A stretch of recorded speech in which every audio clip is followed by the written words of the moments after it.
Hello, my friends. Welcome back. We are going to keep reading Ella Enchanted by Gil Carson Levine. We have a special guest today, one of my cats, Sprout. She is that black lump right there. We'll see how long she sticks around. So the last time we read, Ella had met Lucinda, and Lucinda had ordered her to be happy that she was so obedient. So now every time she gets an order, instead of being upset, she feels happy, even though she still doesn't really like the curse. It's kind of complicated. And her father has told her that he's lost all his money and he has to marry Ella off to some guy so that her dad can be rich again. So it's not looking too good for Ella, poor Ella. So we're going to pick back up at chapter 19 and see what happens next. My guest's name was known to me. He was Edmund, Earl of Wallach, uncle of Hattie's friend Blossom, the uncle whose marriage she feared because it might cause her disinheritance. I suppose I should have been amused, but I was too lost in worry that the uncle would be as unpleasant as the niece. I waited for him in the study, a half-finished square of embroidery spread across my lap. I'd barely seated myself when Father opened the door. "This is my daughter, Eleanor," he said. The Earl bowed. I stood and curtsied. He was older than Father, with shoulder-length curled gray hair. His face was as thin as a greyhound's, with a long nose above a drooping mustache. He had his hound's sad eyes, too, brown with white showing above the lower lid and bags of skin below. I sat again, and he bent over my handiwork. "Your stitches are neat and so tiny. My mother made the smallest stitches, too. You could barely see them." When he spoke, I saw teeth as small as a baby's, as though he'd never gotten a second set. I could picture the toddler Earl, peeking into his mother's lap and flashing those wee pearls at her exquisite embroidery. When we married, I would try to imagine that he was almost as young as his teeth. Leaving my side, he turned eagerly to Father.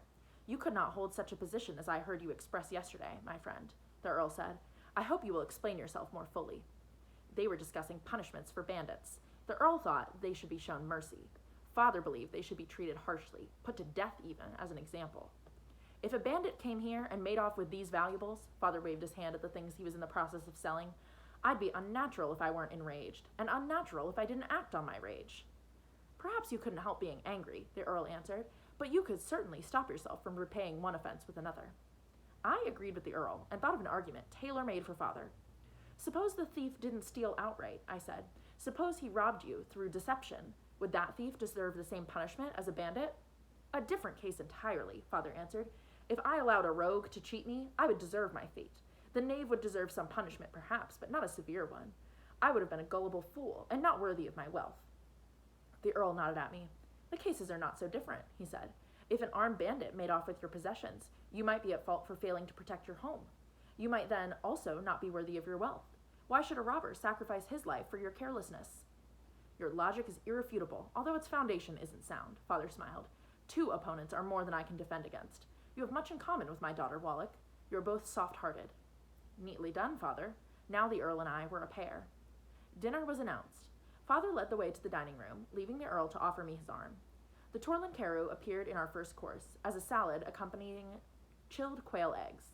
"The mushrooms are elf-cultivated," Father said.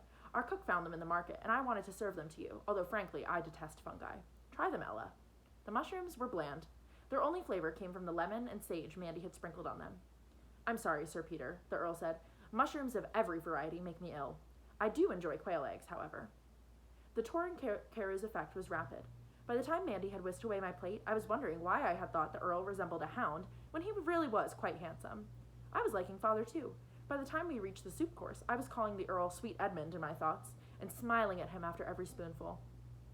When the fish stew arrived, I suggested to Mandy that she give him an extra ladle. Father struggled not to laugh. Even without mushrooms, the Earl warmed to me. "Your daughter is charming, Sir Peter," he said during dessert. "I had no idea she'd grow up so well," he answered. "I must marry her off quickly, or spend all my days looking over her bow." Back in the study after dinner, I drew my chair close to the Earl. Then I picked up my embroidery and tried to make my stitches so tiny that they were invisible. Edmund and Father were discussing King Gerald's campaign against the ogres. Father thought the king's knights weren't aggressive enough. The Earl believed them to be valiant and praiseworthy. Although I wanted to pay attention to my sewing, I couldn't. Every time the Earl or Father made a point, I nodded in agreement, even though they disagreed. Then I noticed that the room was chilly and settled back into my seat for warmth. "Perhaps we should build up the fire, Father. I should hate for our guest to catch cold." "I've never seen Ella so solicitous," Father said, adding a log to the fire. "She seems enamored of you, Wallach." "I am," I murmured. "What did you say, dear?" Father asked. Why shouldn't he know how I felt? I wanted him to know. "I am enamored of him, Father," I said clearly, smiling at sweet Edmund. He smiled back. This isn't the first time I've sampled Sir Peter's hospitality and his superior table, but you were never here before. He leaned toward me in his chair. She was away at finishing school, Father said, at Madame Edith's establishment in Jen. The time was ill spent, I said, if it delayed our meeting. Father blushed. My niece Blossom is at that school. Were you friends? The Torlin-Carew had no influence over my memory, but I hated to say anything that would cause sweet Edmund pain. She's several years my senior. Blossom is almost 18, I think. You can't be very much younger. I was 15 in September. You are a child, he drew back in his seat. I couldn't bear it. Not such a child, I said. Mother married when she was 16. If I were to die as young as she did, I should like first to have lived and loved. The Earl leaned toward me again. You have a loving heart. I see that. More woman than child. Father coughed and offered the Earl a brandy. Then he poured a small amount for me. Edmund touched his glass to mine. To the eagerness of youth, he said. May it always get what it longs for. When he left, he took my hand. Tonight I came to visit your father. May I return to see you? You cannot come too soon, I said, or too often. When Mandy came to kiss me goodnight, I told her every word the Earl had said after I ate the mushrooms. Isn't he wonderful? I asked, wanting her to share my happiness. He sounds nice enough, she said grudgingly. Not like your father, the poisoner. But father is wonderful too, I protested. Yes, wonderful. She slammed the door as she left. I fell asleep telling myself stories in which I was the heroine and Edmund the hero, but my last conscious idea was an image of Prince Char when he had caught the bridle of Sir Stephen's horse. His face had been close to mine. 2 curls had spilled onto his forehead. A few freckles dusted his nose, and his eyes said he was sorry for me to go.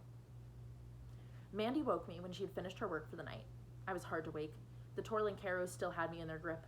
I've been pondering. Sweet, think back. Did Lucinda give you a new gift when she made you happy about being obedient? She didn't say. I closed my eyes and pictured our meeting.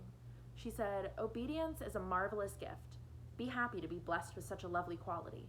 Why? Ah, it wasn't a new gift, just an ordinary command. Don't be happy about being obedient, Ella. Be whatever you feel about it. I was happy to obey. No, I wasn't. The room spun. I began to sob from relief mixed with sadness. I had been a begging puppy and a delighted slave, yet I hadn't felt cursed since I met Lucinda. Now I did again. After Mandy left me, I fell back to sleep and slept late. When I woke, my head felt heavy enough to sink through the mattress. The mushrooms! I bolted up in bed, although my temples throbbed. Every moment of the evening before played in my memory. I pounded the pillow in rage at Father for making such a fool of me. I found a note on the table next to me. My dear Eleanor, you are a charming flirt. Wallach appeared at dawn to request my permission to declare his intentions to you. I dropped the letter, afraid to read on. If Father wrote I must marry the Earl, I would have to do it. If he came home and told me, I'd have to do so as well. But before he arrived, I could act. Mandy would tell me the letter's contents without making them in order. I found her in the hen house talking to the chickens. Up, Seki! A hen hopped up off her roost, and Mandy collected 3 eggs. Thank you. She went to the next hen. Up, Akko. I need only 1 from you. To me, she said. Do you fancy an omelet? I held the eggs while she read the letter. Sounds just like his lordship, she said when she finished, but it's safe to read. Father had rejected the Earl's suit. Upon close questioning, the Earl had confessed that most of his property had recently been consumed by fire. He wasn't rich enough for us. Poor Blossom. Her inheritance wouldn't be worth much, whether or not the Earl married. Father continued, I haven't time now to find another suitor, but never fear. I shall secure a rich husband for you yet. For now, however, my own neck will have to go into the noose instead of yours. There is a lady who will wed me, unless I miss my guess. I've gone to offer her my hand and to tell her that my heart is already hers. If my suit is successful, I shall send for you so you may become reacquainted with her. Reacquainted? Spare her any tidings of our poverty, although I flatter myself that there is not a shred of greed in Dame Olga's affection for me. As an accepted suitor or a disappointed lover, I shall see you soon. Until then and always, your father. Dame Olga, Hattie, would be my sister. And that's the end of chapter 19. Poor Ella just cannot catch a break.